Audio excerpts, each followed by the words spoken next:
Start spreading the news. We interrupt our program to bring you this important message. New York, I love you. I love New York.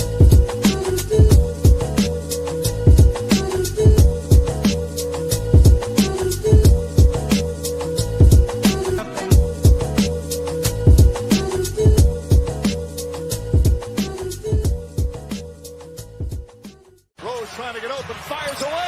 Bang! It's over! The Bulls win at the buzzer! Iguodala to Curry, back to Iguodala, up for the layup. Oh, blocked by James! LeBron James with the rejection. Puts up the three. Won't go. Rebound box. Back out to Allen. His three-pointer. Bang!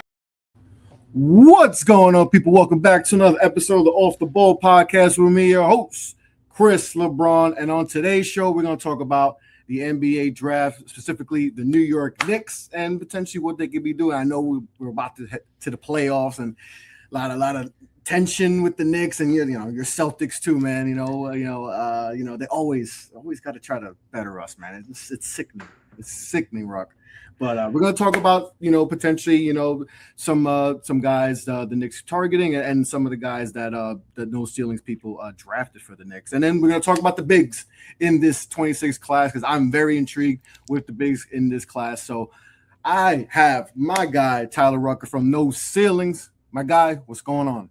Chris, man, I'm happy to be on. What a time of the year, right? We got playoffs around the corner. We get every fan base it gets to get stressed out with the NBA, and every series we got to survive. Knicks basketball, and then the draft, baby. We always got to talk about the draft. Playoffs, draft. We get stress mania for all of us. Dude, I'm a Duke fan too, so the stress is like it's at an all-time high. Like back-to-back years of what I've had to witness. It's painful. I've had a tough stretch of my sports fan has really been tested. Like it started with the Yankees in 24 when we played the Dodgers, and game one happens, walk off, and then game five, everyone still reminds me of that. And then going with the Knicks playoff with the Pacers, and dude, I was at a watch party. I had to go off track, but I was at a watch party for game one. The highs of being up. What are we up? 15 with a couple minutes left. Got it in the bag. I remember the dude next to me is like, "We got this locked up," and we were just like, let's just relax. We got a few minutes, and then each possession goes, and then when that shot hits, it's just you can hear a pin drop. And listen, Knicks fans, we loud, right, loud, and it was the opposite, complete. Utter opposite, and then losing, and then just all the Duke losing to Houston last year, and then Duke. Which one's worse for you? Because I've asked a lot of my Duke friends, and I know you're not a Duke fan, but I'm just saying, which one you think is worse because I think this year's was way worse than last year's was painful. Last year's was just a tough There's a different feeling with heartbreak. Now look, for everyone listening, this guy, I'm a Minnesota Vikings fan. I could write a book about heartbreak. All right, so you know pain. I know pain. I know pain. I know exactly what you guys are talking about. But there's a different feeling of being oh, I see it coming, and you can't stop it, and it's just the slow pain. The Houston game was oh no, they just can't stop the bleeding. And there's also another one of it just happened so fast that you're wait. What's going on? That really happened? Yeah. So, and we'll talk about one of the bigs from UConn. Yeah. To me, he's the reason why they won that game, because that game, it should have been it should have been a 35-point lead at the half. But Tarek just kept inching, just kept getting, little. If they're up 11, boom, he'll get a couple buckets in the 7-point game, 15. He's the reason why they won that game, because he just kept them in it. From it being a 35-point lead, he kept it to being 19, and it was all right.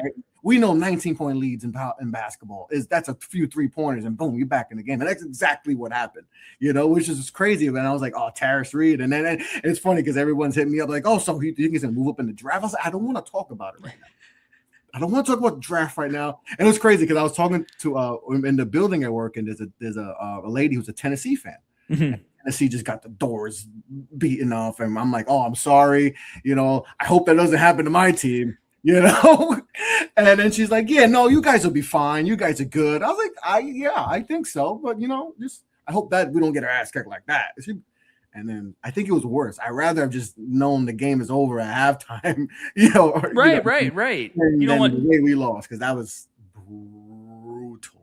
I think the way they lost was worse, in my opinion, because if you're a fan, it happens, you turn it off, and I feel like you easily could just sit for like 3 hours and be like, what in the world just happened? Like that one lingers longer. When you're having the slow motion like collapse, you're like, they're gonna lose. They're gonna lose. So you're prepared for it. You're like, they're gonna lose. They're gonna lose. They're gonna lose. And then they lose, and you're like, they lost.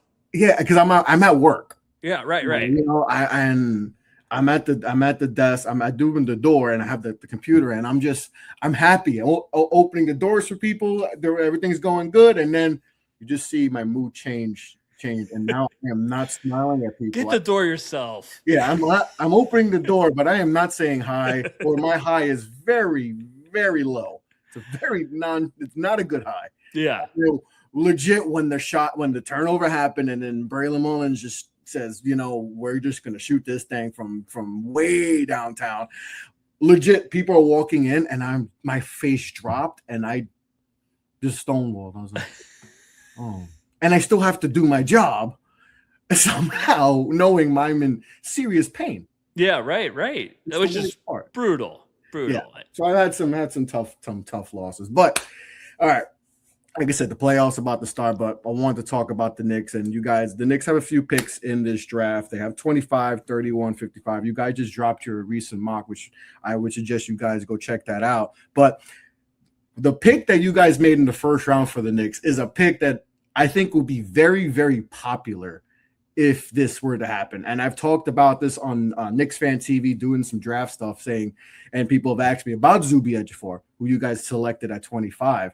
And people were very ecstatic. And his play, and obviously with his play in the tournament, and just how he played all season. And this pick would be a home run pick with the fans, and I think it would actually be a very good fit for the Knicks, potentially because obviously we also have to bring in the fact that Mitchell Robinson's free agent, and then we don't know what's going to happen with that. And Nick, even with Mitch there, I would still try to add another big man, to add to that big man rotation. So Zuby Ejiofor, his stock has gone up. Obviously, mentioned from the tournament, but why do you think that's a good fit for the New York Knicks? Yeah, I think it's Zuby's been one of these guys I've always. Me personally, I've just been a big fan of, like, throughout the entire year. And it was one of those players where it was like, hey, I don't know where the range is right now, because during the season, you're trying to kind of just like, okay, like, what's the competition in that big man position and whatnot look like? And, everyone's like the same way. You're trying to get caught up on all these games, and every night there's 20 more games. You're like, goodness, okay, another night. So you're always playing catch up. And this is my favorite time of the year, because it's like, all right, the game stopped. I can catch up on everything. Yeah. And Zuby so far, I'm probably like halfway into my big board of like doing deep dives on all these guys. And like Zuby's been one of my favorite films to catch up on. And it's just eye-opening of like the highs. And it's more of just like the playmaking, the defensive showcasing, the toughness. Now, there's plenty of games where, Zuby's going up against guys that are bigger and a little bit stronger. Yeah. And yeah, he struggles a little bit. That's usually what happens when bigs are, going toe-to-toe. It's like, okay, you're heavyweight fight, you're exchanging some punches, but there's just too much versatility and intriguing like tools with Zuby to really be a nice asset. And I think, we projected him kind of in that one. The Knicks are always a fun, and for anyone that doesn't know, like, we do a war room style. So we have our whole team kind of goes around, we nominate players, then we talk it out, debrief. Sometimes those talks are very, very way too long. And sometimes they're quick, like, all right, let's take it to a vote. And, it's usually like if the vote comes down to a tie, then we eliminate who's the tie, and we start over again with the two names or something.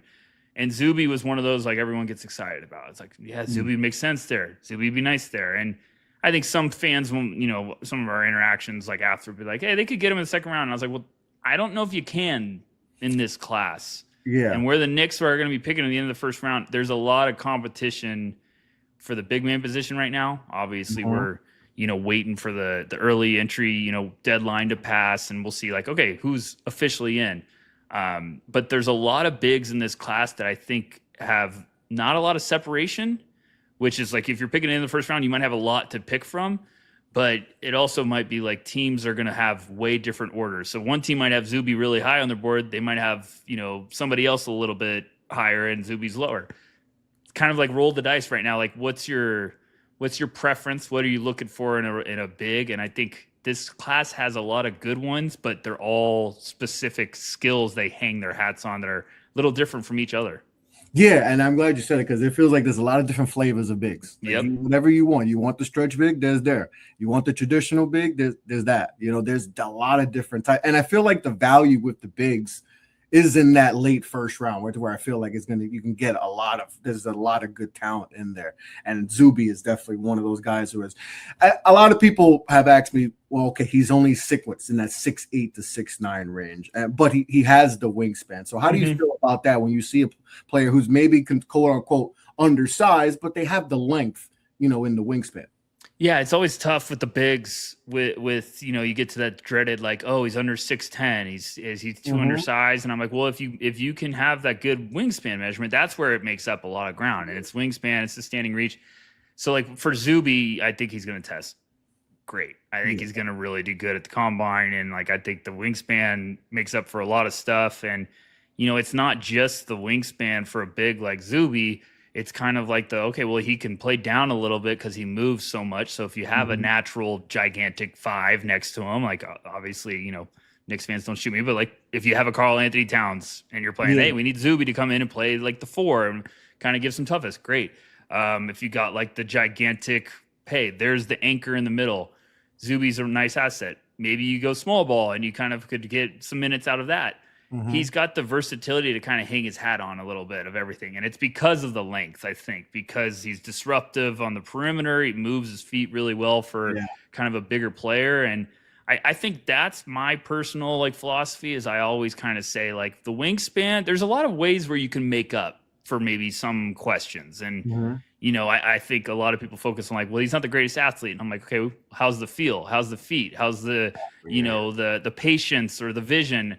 You could kind of cancel out some of the cons with enough pros. And maybe that's just me being a little out there, but I think wingspan, when you're on that 6'9", if you have the strength, the toughness, the length, and you're still 6'9", I think you can, make up for yourself in a lot of ways. Would I love him to be 6'11"? Absolutely. Cause he'd probably be going top 20, but still like he does a lot of stuff on the court that I think the 6'9's fine. Like we'll take it because of everything he can do.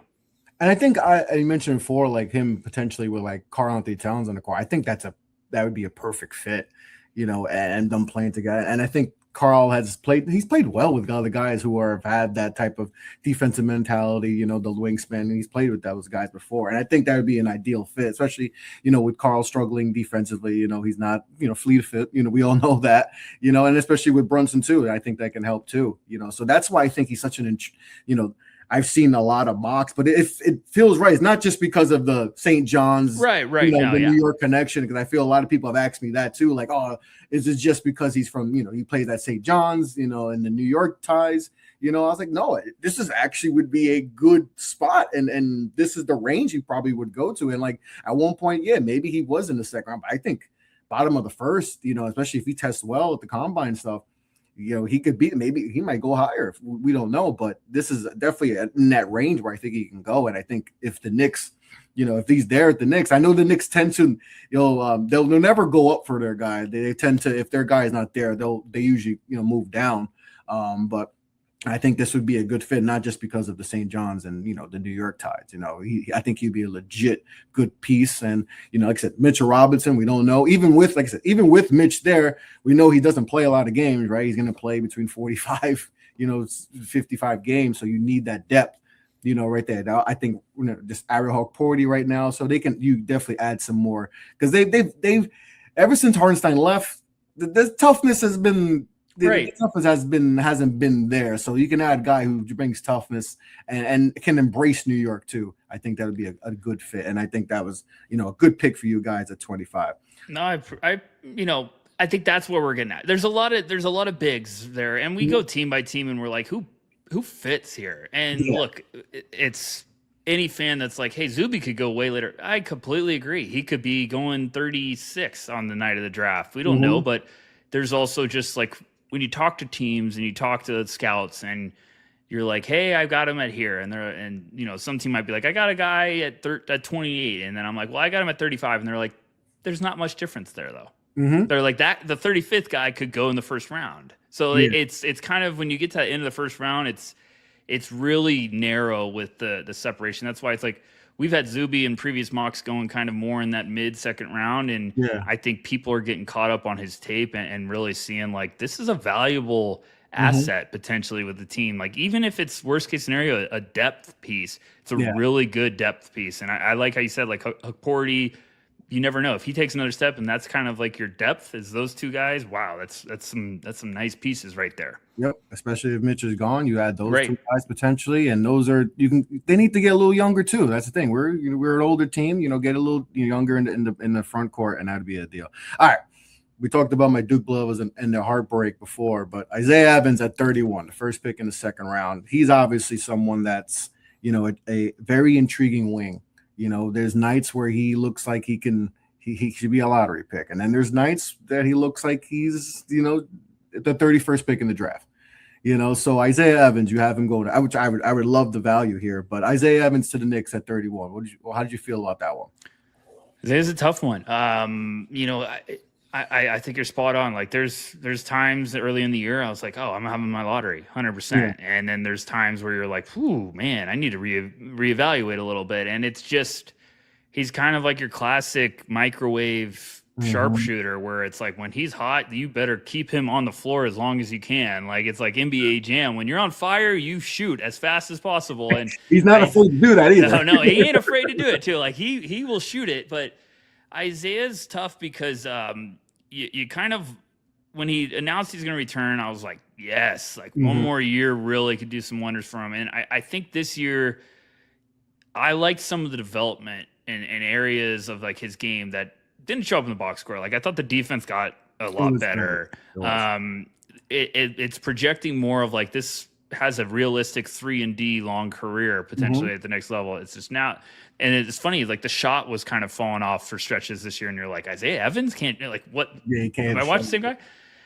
I thought he was really sneaky. Like everyone was kind of talking about all these other prospects at the end of the year, and I was like, hey, Isaiah Evans been playing pretty good lately. Like he's been playing, he's been kind of putting it together. And look, I'm not saying he was, putting up 8 rebounds a game and stuff, but I was like, he's putting some nice performances together and kind of stacking them. So he would be one where it was like, hey, at 31, we were just kind of like, you'd be doing a backflip if he was still on the board. Yeah. It's funny when we do these mocks, sometimes I look after and I'll be like, you could flip the order of those and it would make complete sense too. But it's also like, if, the Knicks were just like, we have to get Zuby, go get your guy and then you'll figure it out later. And if you get all of a sudden into Isaiah Evans as a kicker, you're probably pumped. So I think Isaiah is just a name that really, there's a lot of these guys in this class, the pre-draft, they could explode because a lot of these guys look good with an empty gym, and he's going to be one of them. There's a lot of them in this class, and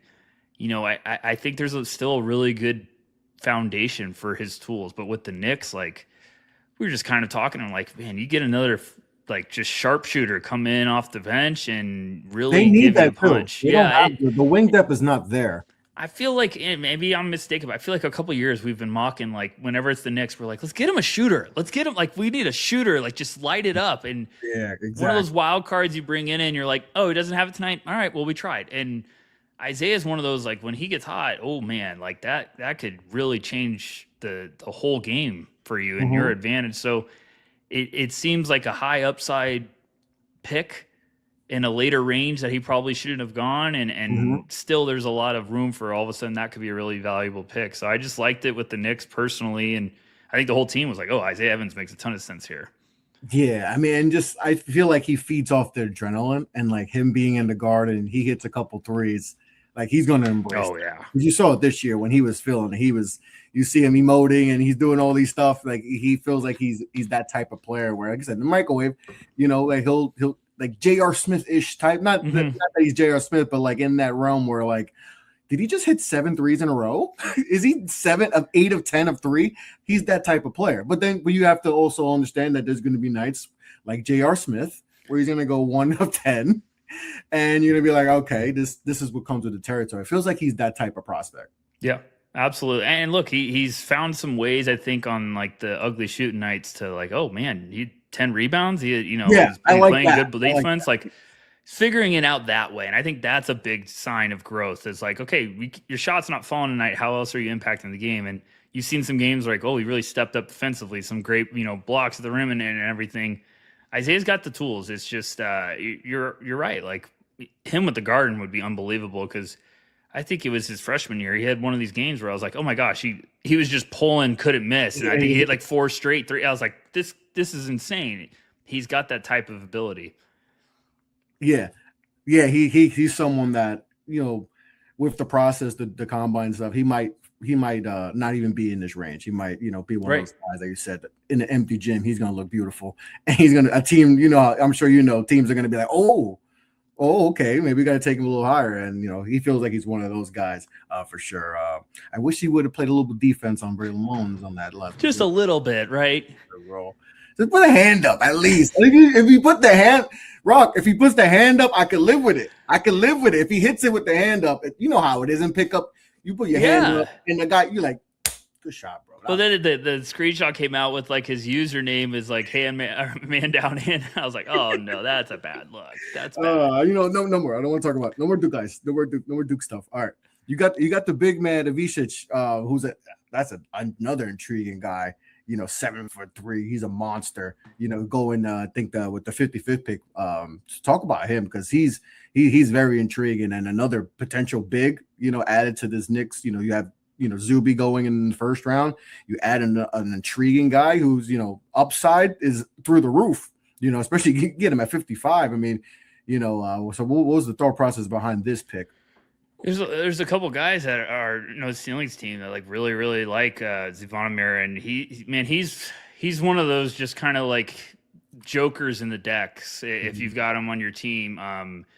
Look, he could shoot it a little bit. He's kind of a funky looking player when you start to watch him, and I feel like as the more you watch him, you start to just like love him. Mm-hmm. He's one of those guys where it's like, oh, sometimes you're like, no, don't shoot. Oh, great shot. Yeah. But he's also like, he's skinny, he's a little tough. He's got bounce. Like he can really get up and throw down some lobs. He's athletic. And sometimes he just makes some plays you're like, wow, like that was fantastic. There's also some plays where you're like, all right, I've seen enough, but he's kind of one of those just wild cards where it was like, hey, this guy could stick and get minutes potentially on this team, because he's just kind of he could, you look at the numbers and you're like, all right, he's not going to be this shooter. And then it's like, well, in the games, just like Isaiah Evans, he's kind of one of those like, oh, he hit 3 straight threes. Yeah. So he's got a lot of upside still. He's bounced around college. He went to Calipari for Kentucky. I think he was one of like the late, I think if I'm mistaken, but I think he was trying to get approved to play. It was the NCAA issue where it was dragging on forever. And he finally got approved. So it's like his freshman year was like, he kind of was like mid-season jumping in. I recall. There's some good playmaking, everything. And then he transferred to Arkansas next year to go follow Calipari. Kind of the same thing. And then he ended up at Illinois this year because his brother's there. And it's kind of been just the same thing. Like in spurts, really good depth piece, really knows how to make an impact in spurts. You probably aren't going to draft him to play heavy minutes right away, but probably a guy that's like, hey, rotation wise, this could be a really nice asset to be like, hey, you're in a playoff series, got to get some minutes. All of a sudden, Z comes in and hits 3 threes, and you're like, wow, what a stretch we just had from our bench. Yeah. I think that's what you would want to develop him into, but there's some good flashes everywhere. You're just trying to develop that and make some more consistency. Yeah, and what I like about this is that, he has some stretchability, and you can just let him, develop. There's no rush, and you just put him on the bench. But but if he does blossom, into this beautiful thing, he could be something. He could be something, and that's why I wanted to talk to you about the bigs, is because the bigs in this class, that's just you can every flavor. Ruck, every flavor. There's every type, and we'll go right into it and one of the biggest, we'll transition to talking about the bigs. Ademar, you guys have him going 9 to the Bulls. Is he the biggest riser for you guys? Because I remember seeing, not from you guys, but just in general, maybe second round pick, because interesting tools and stuff, the big guy, and we always question, when the 7'2", 7'3" guys, are they really that good? But I mean, he's a big reason why Michigan's holding, a national championship, so for him now he's going to the top 10 to Chicago, and Chicago they need talent. They definitely need talent. So, is he the biggest riser for you? I think so. For me personally, like I still got him a little bit lower, but it's at this point with this draft class where there's so much depth. The big fours, everyone's talking about the top of the draft. It's like, okay, those four, and then you kind of get to the guards are like, okay. Mm-hmm. But after that, it's like we kind of all have been joking those things. It's like, okay, well, all of our boards might have all these guards in a row because of how fascinating these freshmen are and how talented they are. But we're like, the draft's going to come here, and we're not going to have 7 straight guards go in the draft. Like, it just doesn't happen. It's not like, the NFL where it's like quarterback. No, someone else is going to jump up there. And we're like, okay, well, the forwards get a little thin after, AJ DeBansa and, obviously Boozer and Wilson, if you're putting them as forwards. But we're like, well, who's the next one? And we've had this discussion for a couple months. And then, as the year goes on, you really start to see like Mara's figuring it out and he's putting it together. And, this is a guy that was a big time prospect 3 years ago overseas. So it's just sometimes that you got to be patient, let these guys really get some seasoning and work on it. And him going to Michigan was unbelievable. But I think the biggest thing now with this big class is the Jaden Quaintance injury and kind of how uncertain. That could be my next guy because he's another one. He's polarizing. I kind of was like getting to a point this year, and I was talking to my co-host Tyler Metcalf, and I was like, Metcalf, like if the Quaintance stuff, if he shuts down, this is wide open with the big class. Like it's completely wide open. He was like consensus. He was the top big essentially. He was going top 5 originally, before the season. Like he was the guy. Yes, I thought there's a chance he was going to be top 5 beginning of the year. I was like, this is going to be the number 1 center off the board. He needs to have a good year. He needs to stay healthy. But like this is the one that's probably going to. And then he came back for the St. John's game, and it was like he's going 5th. If he plays the whole year, he's going 5th. He just looked fantastic. And then all of a sudden it was like, oh whoa. It got ugly fast. Yeah. And then you just kind of were like, like he came back too quick. And now everything's open right now because we're all just waiting for the combine. You talk to scouts and they're like, he's got to get the green light at the combine. But everyone's like, that's the one. He's the one, right? He's the one everyone's like waiting for because he probably has maybe the biggest range where he could still go top 10, but he can drop because of, the medicals don't look good. Yeah, I mean, Mara is going to have a real shot, and I'm just combining both of these. So sorry, Chris, but no, you good. I kind of talked to a team months ago, and I was like, hey, like talk to me about Mara, and it was more like before he was really buzzing as like getting up there, and I was like, are you buying it? And he's like, oh, yeah, absolutely. And I was like, but teams are going to buy it, aren't they? And he's like, oh yeah, someone's going to swing at it because he's like. It's 7-3 with playmaking. His playmaking's that good. And it's 7-3 playmaking and shot blocking.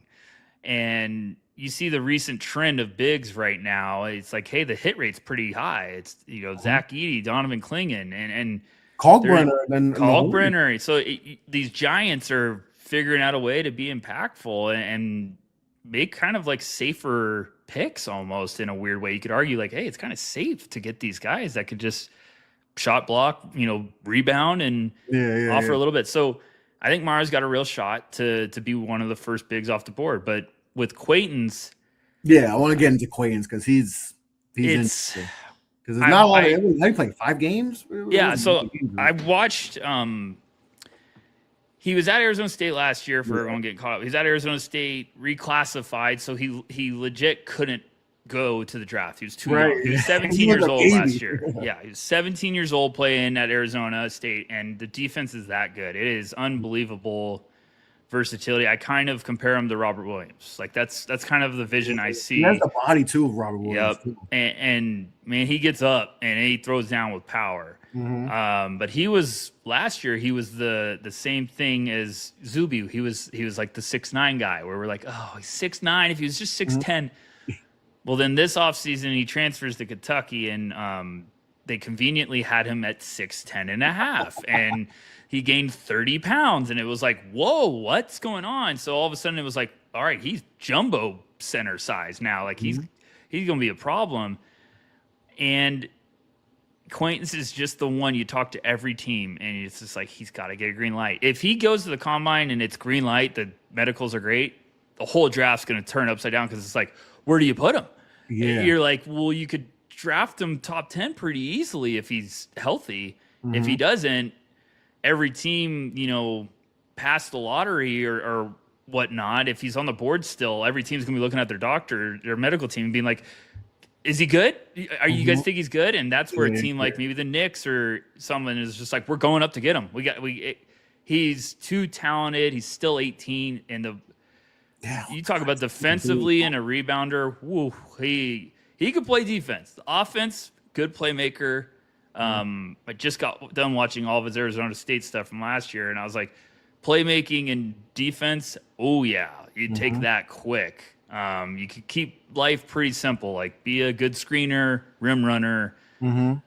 But man, like the shot, he'll take a couple jumpers, and you're like, oh, don't stay away. But it's work in progress. Yeah, you'll look at the stats, and he's the one guy every time we mock him to a fan base, everyone's like 5 points, and it's like, you haven't watched Quaintance, you don't know what's going on, but he could play, and I mean, you'll watch some stuff of him and be like, man, this is a fun one. So he's the complete wild card of this draft right now. If it's not 100% green light and things are a little iffy, I'm like, it might be Mara. Mara might be the first big off the board. If it is, it's going to be really interesting to kind of see. And look, we haven't even heard if he's going to be able to participate pre-draft. Like it's kind of a weird situation.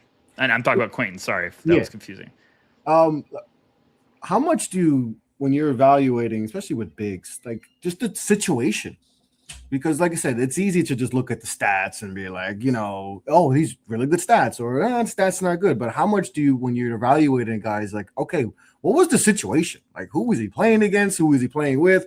What's the coaching? Because I feel like those are the underrated things that make a lot of people, who are just, casual fans don't really understand. They just look at the stat. Like I said, they're going to look at Jaden Quaintance and be like, 5 rebounds a game, 5 points, a little less than a block, that's not a first round pick. That's not a lottery pick, let alone, so how much did the situation that you look into?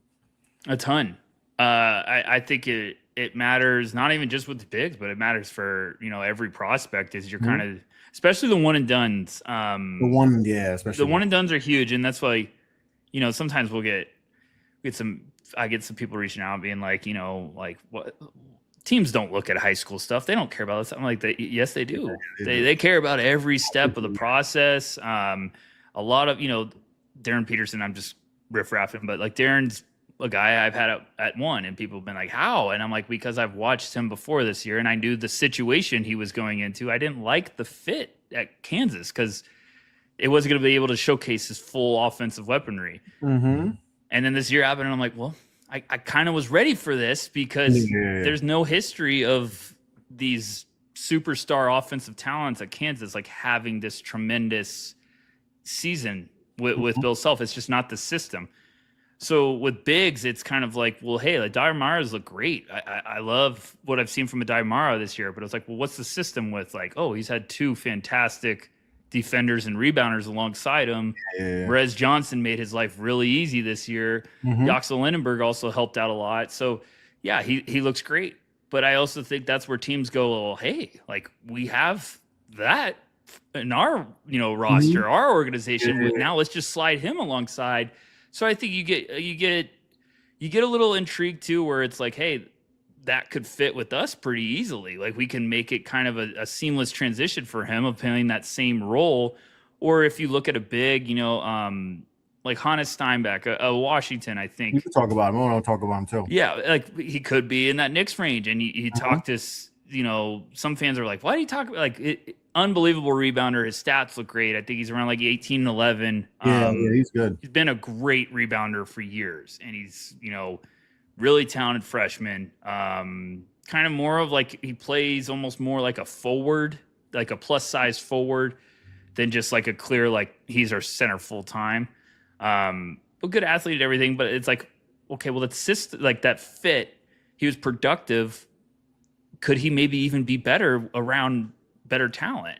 So I think it always comes into play a little bit. And you also look at that and be like, well, he's productive, but I see a lot of other bigs had great games against Washington this year, and so it's such a great science, isn't it? Yeah, like right. when you're trying to figure out prospects, you like you said, all right, he's at Washington, not a great situation, but he's playing good. Like, how do you figure out if he has better players around him? Is he better, or is he actually going to look worse? Because it's like the science of trying to figure out the nuances of everything about a prospect is so intriguing.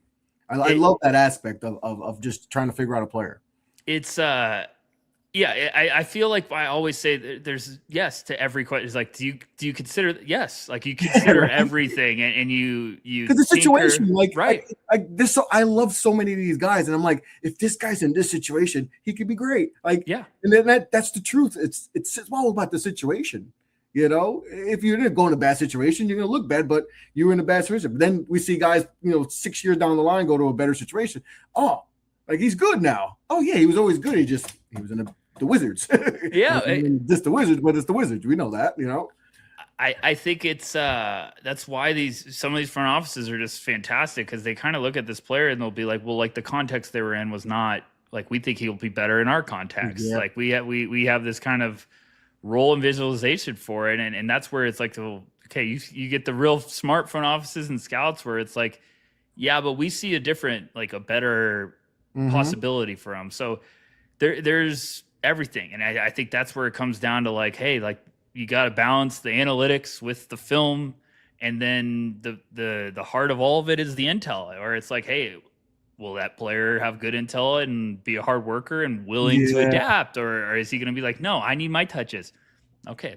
It's always my favorite. Is like, how did that guy slip in the draft? It's like, because teams interviewed him and he was like, I'm the guy. It's like, okay, you're not going to be the guy when, there's superstars on the team that are established and proven themselves. So like, how are you going to adapt early on? I think some guys give good answers and some guys give like answers where you're like, whoa, okay, that was interesting. But there's being confident and there's overconfident, and you hear a lot of funny stories. Of course. All right, I got a few more prospects, but I want to ask you this: NIL, in the NIL era, has that changed any evaluation? Because now, before, even just a few years ago, when I had you, we weren't talking about that, and we were just talking about the prospect, and there wasn't money involved. Now there's money involved. Do you think teams, tend to worry about some of these guys who are coming in and they might be making more in college than they're going to be in their first year of their deals?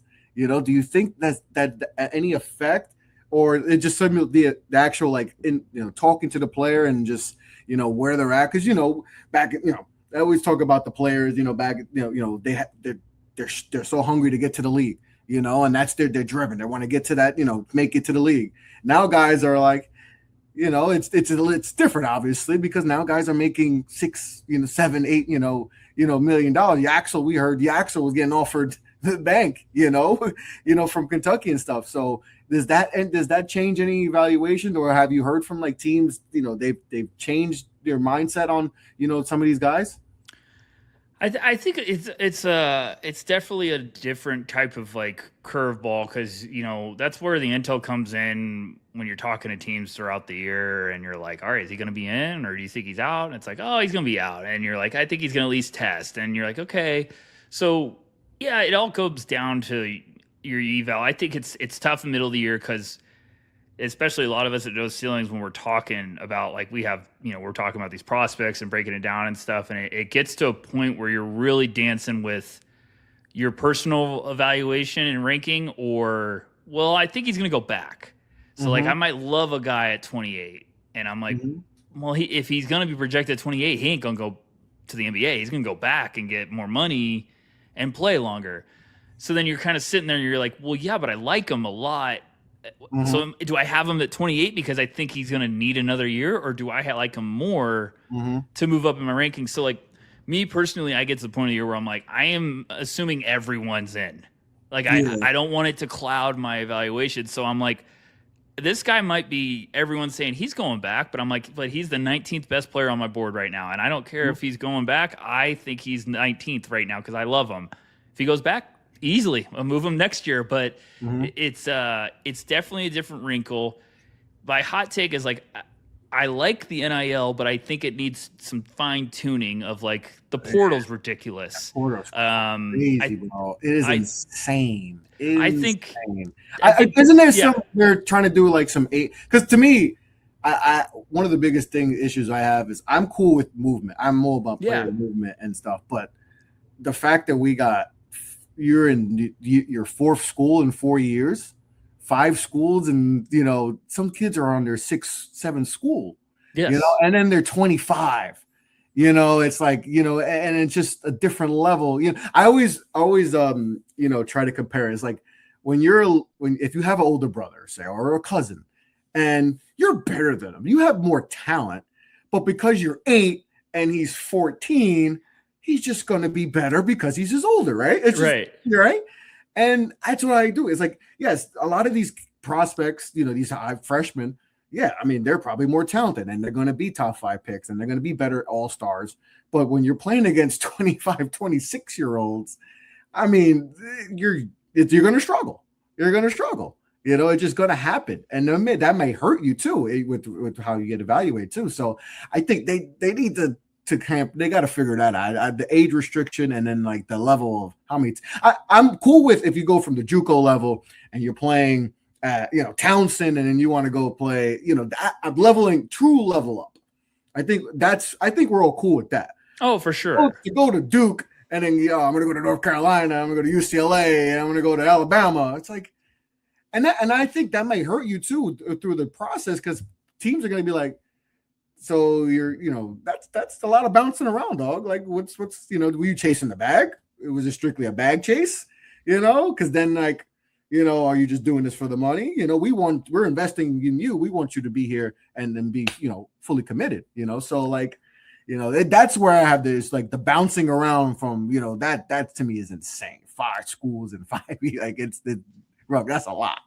I completely agree. I think you got to put an age limit. You got to put a hard cap on how many times you could transfer. And I think like if you're going up, all good. That should be fine. 100%, like all good. But like you can't just, we talked to a front office, I think a couple of years ago when this was like starting to get really big, like with the portal and stuff. And one was like, hey, if a guy's gone, 3 schools, 3 years or more, off our board.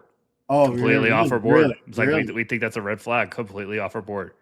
And I was like, I actually respect that because it's just one of those guys where it's like you're just gonna keep hopping around. And I think that is true. And look, you see a lot of guys, it's like I can't name the first guy that was like the most successful player in the portal that went 4 years, like at the NBA level, like I'm saying, like transferred to 4 different teams or 3 different teams. I think that's like a clear, like maybe you should stick your feet in the ground and figure out a way to get better. And the reason why I do like the NIL is because I think it helps the NBA.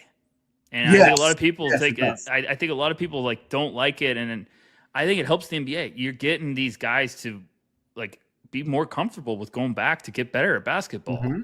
And you're also getting rid of some of these guys that think they're ready for the league. They get to the league and they're like, oh, man, I'm far behind. And before this, we did have the guys that were like, I need to get to the league. I need to get money.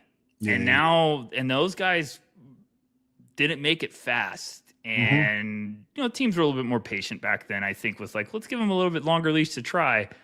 But now it's really at a point where like, I think it's so great that guys are like, okay, I get to go back and not feel rushed to jump and get some money. And also my game's going to get better.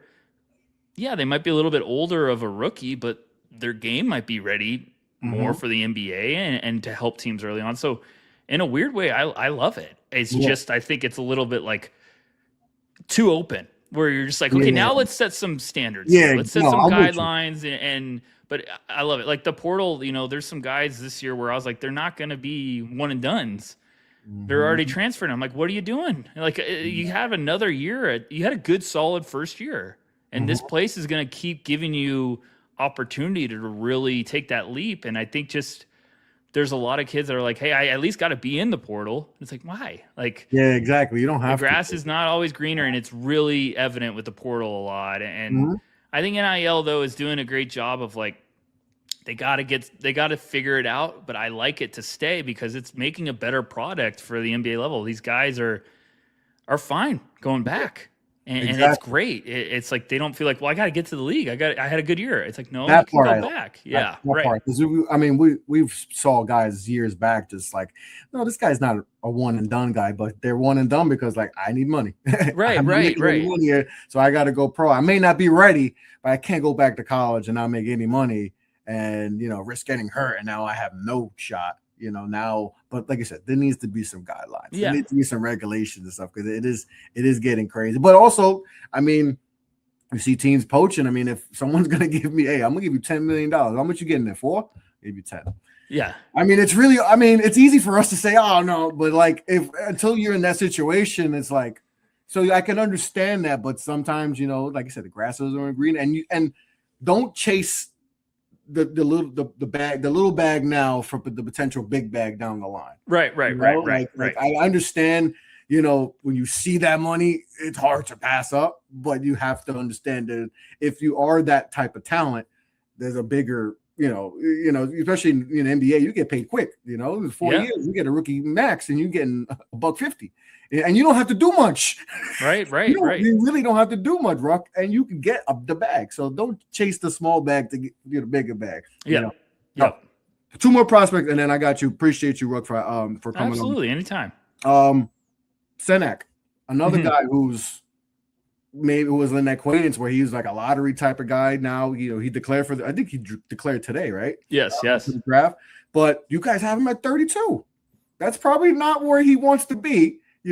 So why do you think, from preseason where he was probably in that lottery top 20 range, now you guys have him in the second round? Why do you think that fall? I think it's, this is always the toughest mock of the year, every year for us, because we're so close to with like people announcing they're coming out. Yeah. We're so close to the portal opening up. You're kind of like also right on the edge of like, Intel season really starts cooking because the combine's around the corner. So in a weird way, you're not talking to all your NBA connections because you're like, I'm going to see them pretty soon. And then they're going to have all the juice to talk to me about. So it's always the tough mock. And I think a lot of these, we were kind of looking around and we're like, Senak probably goes back, right? And we're like, well, Chris is such a fun upside talent. Yeah. There's a lot of really good basketball ahead of him. It's going to take a little bit of time to come out, but I saw someone say he's 3 years away from being 3 years away. No, it's not that. No, he's not. I don't think he's that level of prospect. He's like, you got to wait a while. You just got to be patient with Chris, and you need him to buy in, and he does. Like everything you've heard about Chris, and Kelvin Sampson at Houston is not one that puts compliments out for fake. He just adores Chris, and you hear all this good stuff about like Chris's work ethic. I got to see Houston in person beginning of the year in the Players Era Festival. I think they were playing Tennessee, the game I saw, and like Chris had a play where I think either a mistake or something where it was like, oh, like you needed to rotate. I think it was a team kind of malfunction, but Chris took the hit, and he came out and maybe he didn't even make a mistake. I might be misunderstood, but he came out and like I've never seen a coaching staff just grill a kid like that, just coaching them hard. And I think you usually will see 98% of those players like put their heads down and be like, and he just locked eyes with Sampson the whole time and just nodded his head. He's like, I got you. And then was kind of like trying to fire himself up after like, all right, I got to get better. And he played great. Yeah. He's an awesome rebounder right now. Yeah. He's really good rebounder, like tenacious, fights, great. Can shoot it a little bit from outside. It's just everything else needs time. It's very, very raw, and he's got the work ethic. He's got the mentality you want. I mean, I think if we did this mock 2 days later and he was, oh, I'm in, I think all of us would have been like, Chris, we always have these mocks where like, he shouldn't still be on the board. He shouldn't be on the board. But every time you do a mock draft, if you're a fan, you do a mock draft and you look and you're like, man, my second round, he's still there. And you might be like, oh, let me erase that. I got to put him like higher. It just always happens with one. And I think Chris is one of those, like, you kind of see the long-term vision, but you're trying to also be like, well, which team's going to feel comfortable being a little bit patient? Because teams don't draft and develop like they used to. You know, they don't draft and just be like, we'll give them like 3 years. They're kind of like, hey, let's get one going. and done. So, they're one and done teams. Right. Sometimes we've seen rookies get traded, you know, within the first year. And I think, you know, we put Zuby there. I think Chris makes a ton of sense for the Knicks. If you're just like, hey, early on, we're going to have him rebound and be tough, set screens, be a lob threat. Makes a ton of sense. Yeah, and by year 2, year 3, you might be like, hey, Chris is going to start and be good. And he's more of like a stretched out 4, in my opinion. Like, I think that's his play style. You kind of want him to get that little like mixture of like, okay, now let's sprinkle in some 5 stuff and try to get him a little bit more like around the basket and whatnot. But I think there's a lot of good stuff going in his direction. It's just, I think a lot of us thought he was going back. So we're like, well, at 32, he's probably going back if he was in this range. But, and, you know, we've had other mocks where he's going way earlier. It's just the depth of this big class right now. We're kind of waiting to see, like, who's going to stay in and what's the pre-draft process for him. Yeah, for sure, for sure. All right, last thing. My guy, Pat Ngagba, and the guy in Durham that's the most hated big man in the Tarish Reed. They're kind of flipped because Pat was probably the one early on that was probably getting, you know, first round top 20 buzz. Tarish Reed was probably just, you know, an intriguing guy. But now, after the tournament we just saw from Tarish Reed helping his team go away to the national championship, and then the game against Duke, which was probably the one that opened everyone's eyes to Tarish Reed, it was like, and Pat, you know, even though Pat was coming back from the injury, Pat got, you know, Tarish was giving him the business, you know, so now it looks like it's flipped. You know, so, you know, what do you think is going with that? And, you know, with the flip, you know, with Tarish Reed, maybe you guys have him going in the first round where you have Pat going in the second round. It's a tough one because Pat, I think he's right up there with Quaintance, where if he goes and to the combine, like, can we get the green light? You know, I joked with my co-host Metcalf. I was like, we need WWE style where it's like the guys go into a room and like there's just a big light that just turns green or red after a player goes in there, and you're like, the beacon went green, great. So Pat is, I think he's up there with Quaintance, where we need the green light because like, look, big. I love Pat personally. This one hurts me. I love Pat since last year when they had Kaman Malawak on the team. I was like, I think the best big on the roster right now isn't even starting. Yeah. And I was like, I think Pat, said that, right? Yeah. I was like, I think Pat is the best big they've got. And, you know, it's easy when you watch, like I watched him in high school. I was like, man, the playmaking, the field, there's a lot of good stuff. Like, this is a special playmaker. And then there's some good shot blocking. I was like, there's some good tools here. And I just feel like the whole year I was like, man, that leap's not feeling it. I'm not. I understand that. I'm there with you. I was like, I'm hungry for this, and it's like you're eating something. You're like, I can never get full enough. Like, I want to keep eating. What's going on? I like his passing too. I think he's a really good passer for him. Really good passer. I've been a little lower. I think the injuries came at the worst time for him. Yeah, like he got the injury where it's like, here we go again, and like I think. Middle of the year, it was like, just Pat gonna get clear at the combine. That was like the question you're always talking to scouts. Are we gonna get the green light for Pat? And then when that injury came back, you're like, oh no, and not came back, but I'm saying another one popped up where it's like another lower body injury, like uncertain right now. I mean, some people love him as, you know, I'm just talking like fans will be like, I got him in my lottery, and I'm like, that's great. I'm not there. Yeah. He played with an unbelievable rebounder, so that might be why his numbers are watered down. But look, if he's on the board in the 20s and your team's like, hey, he's fine, like could Pat be with the Knicks? Oh yeah, I could get that. It makes a ton of sense. Like rim protection, some Mitchell Robinson insurance, and then the playmaking's that good. Like, do I think, we had him going way too late on our board, but I think it's also on our mock. I think we had him slipping. I was like, whoa, that's a big, loud slip. But I also think someone's going to slip. Like someone's going to slip. And we see it every year. Fleming last year, he slipped in the second round. Like someone's slipping. We just don't know. Slips. Someone's slipping. And that's like, it's funny because everyone would be like, I think we even had comments like, Rasheer Fleming would never slip. Okay. Like there's always someone that slips. I love 40 prospects. There's 30 picks in the first round. Someone's going to slip.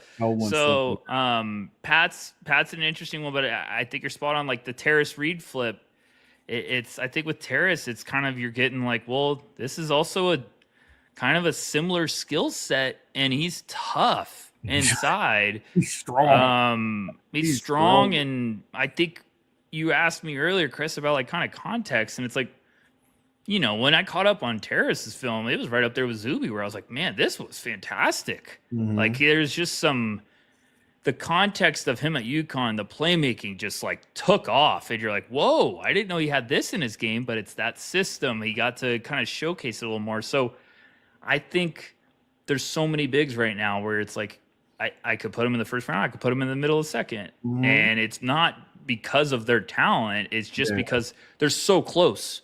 If you want a finesse big, you're going to lean with these three guys. If you want a rim protector, there's these guys. It's kind of like you said at the beginning, the flavor. What flavor of big do you want? This is the class to find it. For sure. And there's a bunch of bigs we didn't even get to talk about. Maybe we'll talk about it the next time. But my guy Tyler, I appreciate you, man. This is a lot of fun. It's draft season, maybe, but you guys are doing a lot of great work in No Ceilings, man. And I appreciate you coming on the pod, brother. I appreciate it. Anytime. Thanks, Chris. Yeah. Before you go, tell the people where you can find you and in your work. NoCeilingsNBA.com, and on socials, I'm at Tyler_Rucker, and we'll be having a bunch of we do YouTube videos, breakdowns of all these players. We've been doing them all year, and if you want film breakdowns, you want highlights of these guys, we've got everything. So go check out No Ceilings NBA. That's our YouTube channel. But thanks again, Chris. This was a blast. For sure. And I know you can follow me at Off the Ball Pod on all social media platforms. Make sure to subscribe to the Off the Ball Podcast YouTube channel. But on that note, be well, be safe, take care. Peace out.